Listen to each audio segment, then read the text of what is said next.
अहोई अष्टमी व्रत कथा। अहोई अष्टमी का अर्थ अनहोनी को होनी बनाना होता है। इस बात को अहोई अष्टमी की इस कथा से समझा जा सकता है। पौराणिक कथा के अनुसार पुराने समय में एक साहूकार था जिसके 7 और एक बेटी थी बेटे थे। साहूकार के सभी बेटे बेटियों की शादियां भी हो चुकी थी। एक बार दिवाली से कुछ दिन पहले साहूकार की बेटी अपने मायके आई थी। जब उसकी भाभियां घर लीपने के लिए मिट्टी लेने जंगल जाने लगी तो इकलौती उनकी नंद भी उनके साथ हो ली। साहूकार की बेटी जिस जगह से मिट्टी काट रही थी वहां स्याहू साही अपने 7 बेटों के साथ रहती थी। इस दौरान अनजाने में बेटी की खुरपी के चोट से स्याहू का एक बच्चा मर गया। तब गुस्साई स्याहू बोली कि मैं तुम्हारी कोख बांध दूंगी।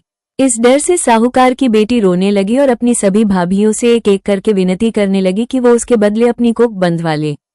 सभी भाभियों ने इससे इनकार कर दिया, लेकिन उसकी सबसे छोटी भाभी नंद ऐसा करने के लिए तैयार हो जाती है। स्याहू के श्राप के कारण छोटी भाभी की संतान पैदा होने के 7 दिन बाद मर जाते थे। इस तरह उसकी 7 संतानों की मृत्यु हो गई। आखिरकार उसने पंडित जी से इसका उपाय पूछा। तब उन्होंने कहा कि सुरही गाय की सेवा करके पुण्य पाना होगा। वो मन लगाकर सुरही गाय की सेवा करती है। इस तरह छोटी बहू की सेवा से खुश होकर एक दिन सुरही उसे स्याहू के पास ले जाती है। फिर वो स्याहू की सेवा करती है। प्रसन्न स्याहू उसे 7 पुत्र और 7 बहू होने का आशीर्वाद देती है। इस तरह छोटी बहू को भी जीव भर मां बने रहने का सुख प्राप्त होता है। ऐसा कहा जाता है कि तभी से ही कार्तिक कृष्ण पक्ष की अष्टमी पर स्याहू का चित्र बनाकर उसकी विधिवत पूजन करने की परंपरा है। इसे अहोई आठे भी कहा जाता है।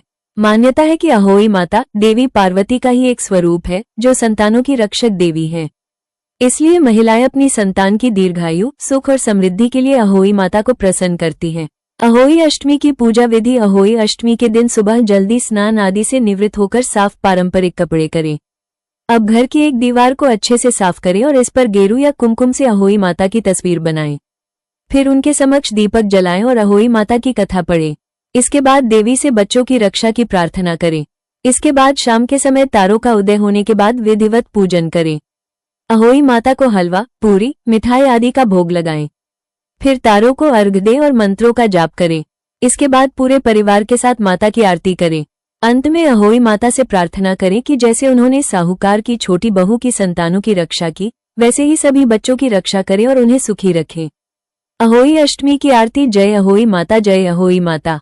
तुमको निशिदिन सेवत हर विष्णु विधाता ब्रह्माणी रुद्राणी कमला तू ही है जगमाता। सूर्य चंद्रमा ध्यावत नारद ऋषि गाता माता रूप निरंजन सुख संपत्ति दाता। जो कोई तुमको ध्यावत नित मंगल आता तू ही है पाताल वसंती, तू ही शुभ दाता। कर्म प्रभाव प्रकाशक जगनिधि से त्राता। जिस घर थारो बासो वाही में गुण आता। कर न सके सोई कर ले मन नहीं घबराता। तुम बिन सुख न होवे पुत्र न कोई पाता। खान पान का वैभव तुम बिन नहीं जाता। शुभ गुण सुंदर मुक्ता क्षीर निधि जाता। रत्न चतुर्दश तो को कोई नहीं पाता। श्री अहोई मां की आरती जो कोई गाता। और उमंग अतिन उपजे पाप उतर जाता।